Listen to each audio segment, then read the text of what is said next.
Desaparecidos, el Duque de Kent. Acababa de dar la 1 de la tarde el 25 de agosto de 1942 cuando un hidroavión Sunderland despegó de las aguas de Cromarty Firth en Escocia con dirección a Islandia. Había 15 hombres a bordo, incluida la tripulación, y un pasajero muy importante, el Duque de Kent. El duque era el hermano menor del rey de Inglaterra, Jorge VI. A la 1:30 del vuelo de 1450 kilómetros, el Sunderland se sumergió en una densa nube. El piloto no podía fijar su posición. En tierra, un ganadero de ovejas y su hijo escucharon el zumbido del motor del avión. Miraron hacia arriba, pero no vieron nada a través de la niebla. De repente escucharon un impacto sordo seguido por un choque mucho más sonoro.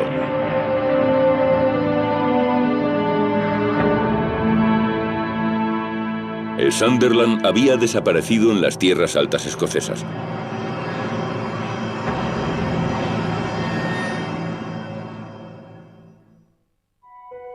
Jorge, el Duque de Kent, nació el 9 de octubre de 1902. Era el cuarto hijo de Jorge, príncipe de Gales, coronado rey en 1910.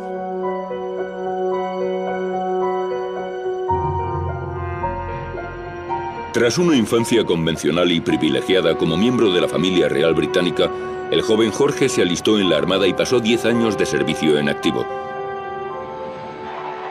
En noviembre de 1934, Jorge se casó con su prima, la princesa Marina de Grecia.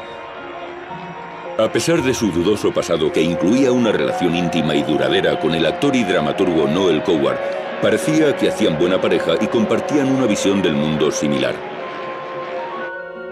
Como muchos otros aristócratas británicos mal orientados de la época, el duque y su nueva mujer eran fervientes admiradores de Adolf Hitler y su nacionalsocialismo particular.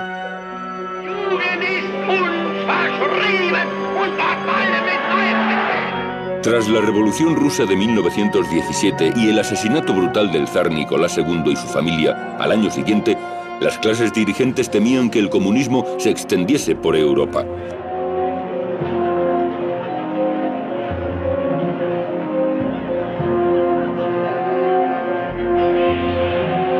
El Duque de Kent y sus amigos veían en Hitler y su régimen un escudo ante la creciente amenaza del Este.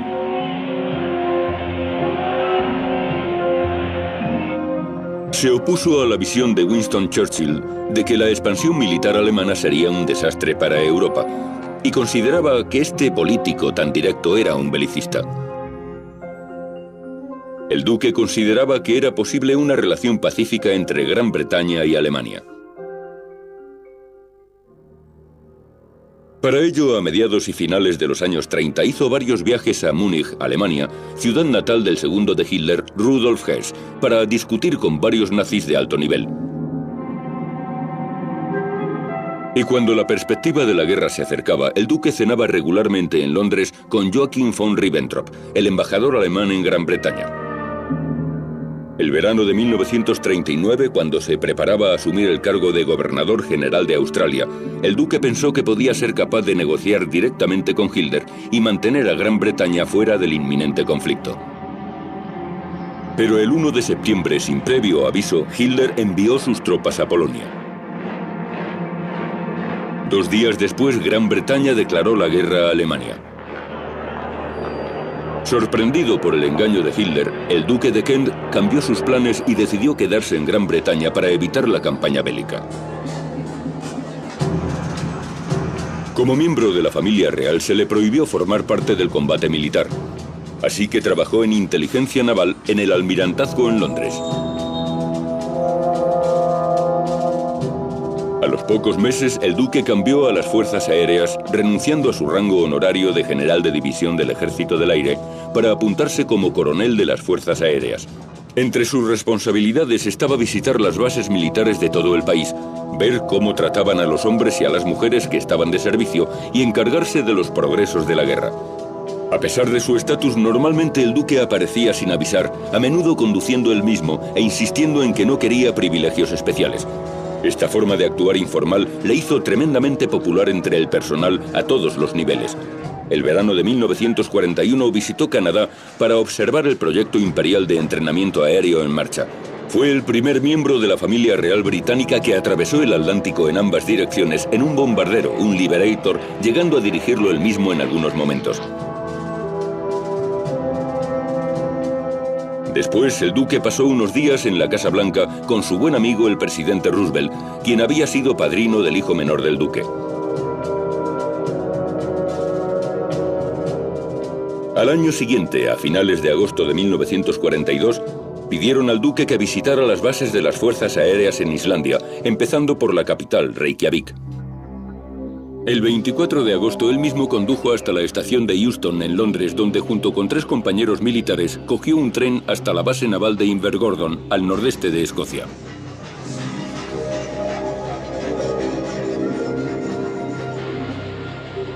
Desde allí el duque planeaba subir a bordo de un hidroavión Sunderland para recorrer los 1.450 kilómetros hasta Islandia.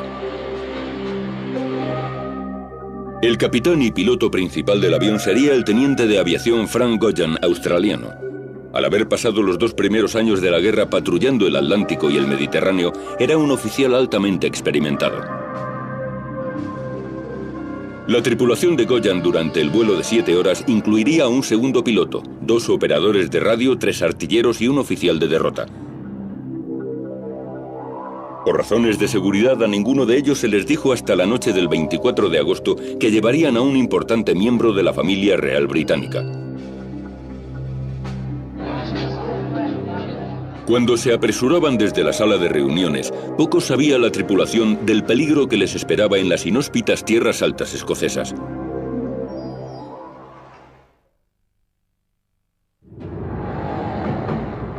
Poco antes de la 1 de la tarde, el martes 25 de agosto de 1942, el duque de Kent y su partida llegaron hasta el hidroavión Sunderland, junto a Invergordon, en Cromarty Firth.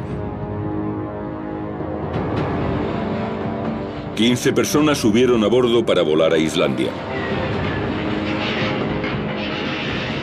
Aunque llovía y el cielo estaba encapotado, nadie pensó que el tiempo fuese tan malo como para considerar posponer la misión. Por tanto, pasada la 1, los motores del Sunderland estaban a pleno rendimiento y el hidroavión comenzó su andadura. Se calculaba que el vuelo de 1.450 kilómetros duraría 7 horas, pero como precaución había combustible para 12 horas. La ruta más directa exigía volar por tierra a la primera parte del viaje, pero eso significaba cruzar las tierras altas escocesas, donde los picos excedían los 900 metros de altura, demasiado para el cargado Sunderland. Por tanto, en vez de ello, el plan de vuelo era despegar de Cromarty Firth, introducirse en Moray Firth y bordear la costa 135 kilómetros dirección nordeste. Entonces girarían al noroeste atravesando Penland Firth y pondrían rumbo a Islandia. El resistente Sunderland de 4 motores podía alcanzar una velocidad de más de 320 kilómetros por hora e iba armado con un cañón, una ametralladora y una carga de profundidad. Como el avión era tan pesado, el despegue fue más largo de lo normal. Pero al fin, Goyan enderezó el avión en el aire, rozando la superficie del agua, hasta que alcanzaron la boca de Cromarty Firth y ascendieron unos 300 metros.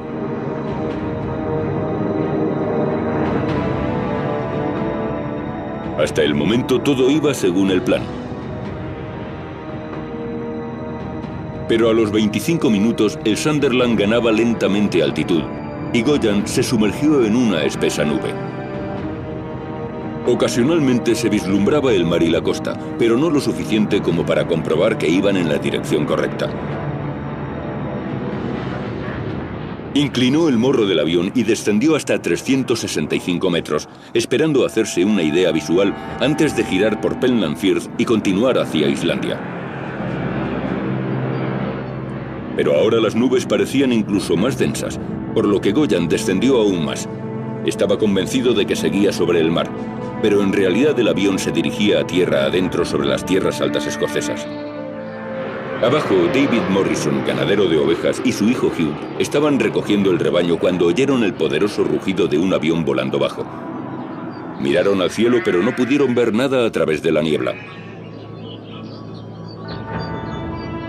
El ruido disminuyó cuando el Sunderland pasó rozando la cumbre de un pico de 275 metros llamado la Roca del Águila.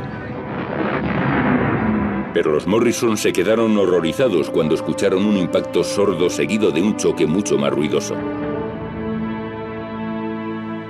Hugh Morrison corrió colina abajo, saltó en su motocicleta y se dirigió al pueblo cercano de Berrydale para buscar ayuda.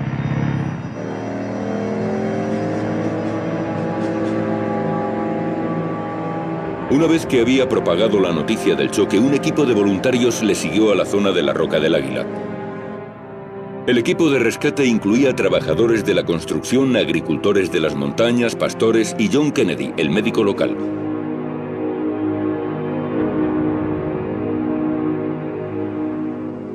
Pero ninguno halló ni rastro del avión. La niebla era demasiado espesa. Al caer la noche, abandonaron la búsqueda. Se reanudó con las primeras luces. Aunque para entonces el cielo se había despejado, hasta mediodía no pudieron ver los fragmentos de metal humeantes en la base de la Roca del Águila. Pronto el pelotón de búsqueda encontró 14 cuerpos quemados hasta el punto de ser irreconocibles. A poca distancia había otro cadáver. Sin embargo, aparte de un corte profundo en la cabeza, parecía como si estuviese dormido. El doctor Kennedy le reconoció inmediatamente. Era el duque de Kent. Los rescatadores pensaban que habían encontrado todos los cuerpos. No lo sabían, pero había un superviviente, el sargento Andrew Jack, el artillero de cola. Se había salvado del impacto principal al desprenderse la parte trasera del avión. Aunque estaba aturdido y gravemente quemado, Jack consiguió bajar la ladera desierta tambaleándose en busca de ayuda. Finalmente llegó hasta una casita donde le cuidaron hasta que llegaron las autoridades.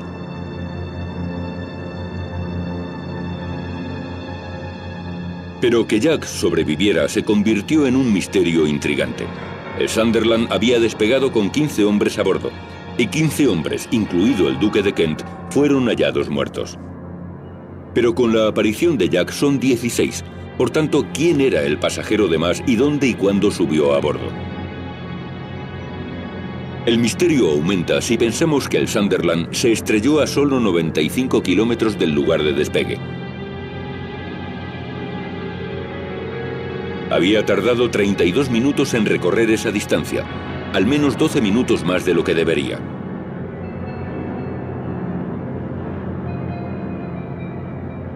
¿Aterrizó el avión en el camino? Si es así, ¿dónde? Y lo más importante, ¿por qué?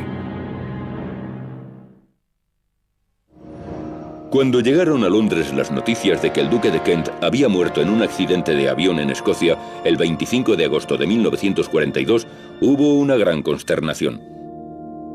El duque era el primer hijo de un rey británico que moría en servicio activo en 500 años. Una cortina de secretismo se cernió inmediatamente y la escena del accidente fue cercada. Se prohibió a la prensa que publicara otra cosa que no fuera una explicación sencilla de la tragedia. Una investigación oficial llevada a cabo al poco tiempo dio lugar a un breve informe que concluía que el avión del duque se estrelló porque el piloto se había desviado de su plan de vuelo original, se había perdido entre las nubes bajas y dirigido hacia tierra elevada. El informe explicaba que el capitán Goyan probablemente y sin saberlo había dirigido el Sunderland tierra adentro por la costa de Berrydale y se había estrellado contra las montañas.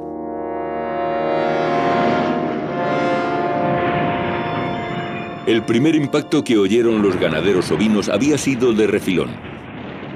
El avión rebotó en el aire, se puso boca abajo y chocó descontrolado contra la ladera, explotando y rompiéndose en 1000 pedazos, matando a todo el que iba a bordo, excepto Andrew Jack, el artillero de cola. Aparte de ese breve sumario, los resultados de la investigación nunca se revelaron completamente. Los papeles deberían haberse hecho públicos 15 años después, pero hasta este momento siguen sin estar disponibles. Nadie parece conocer su paradero.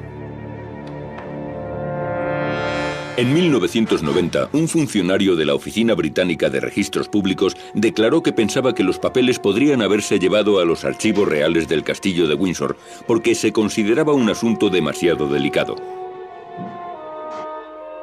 Sin embargo, posteriormente un representante de Windsor lo negó.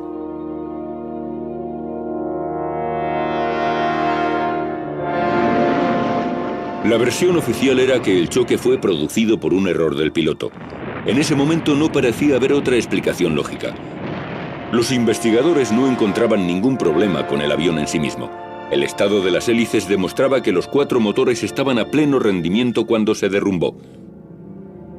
Pero no todos estaban tan convencidos de que la culpa fuese del capitán Goyan. Era un piloto con mucha experiencia, competente y prudente. La única razón por la que podría haber cambiado la ruta del avión era porque se lo hubieran ordenado. Y nadie podía resolver el mayor misterio de todos. ¿Quién era la 16ª persona que había en el avión? La prensa solo informó de que había un superviviente, no dio ningún otro detalle.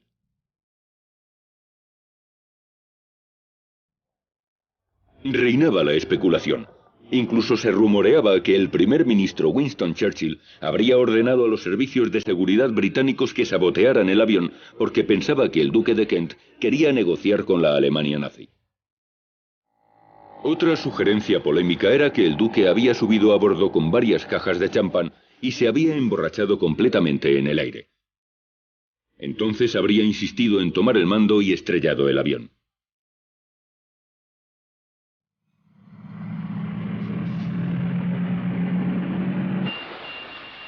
Incluso había una historia que decía que el Sunderland había sido atraído a la muerte por mensajes con posiciones falsas de operadores de radio alemanes. A los pocos días del desastre se envió un tren especial desde Londres para recoger el cadáver del duque de Kent. Tras el servicio del funeral en la capilla de San Jorge en Windsor, en el que se decía que Noel Coward había llorado desconsoladamente, el duque fue enterrado en el cementerio real de Frogmore, en los campos del castillo. Un simple monumento de piedra, pagado por la mujer del duque, Marina, marca el lúgubre lugar de las tierras altas escocesas en el que murió.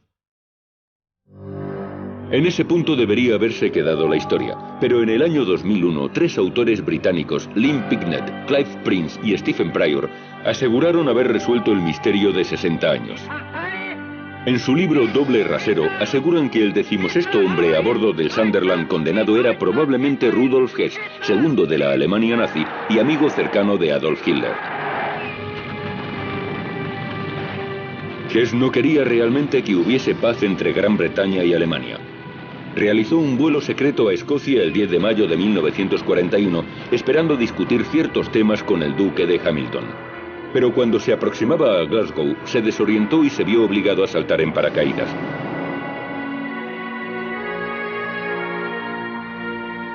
Hess trabajaba con la ilusión de que Hamilton, así como otros aristócratas británicos, pudieran influir en el resultado de la guerra.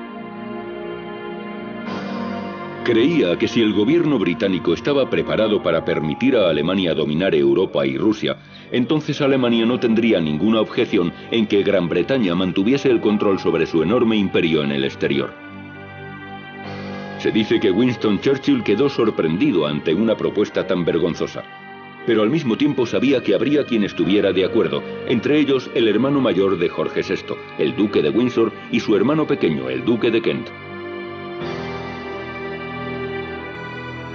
Pero Hess no llegó a ningún lado.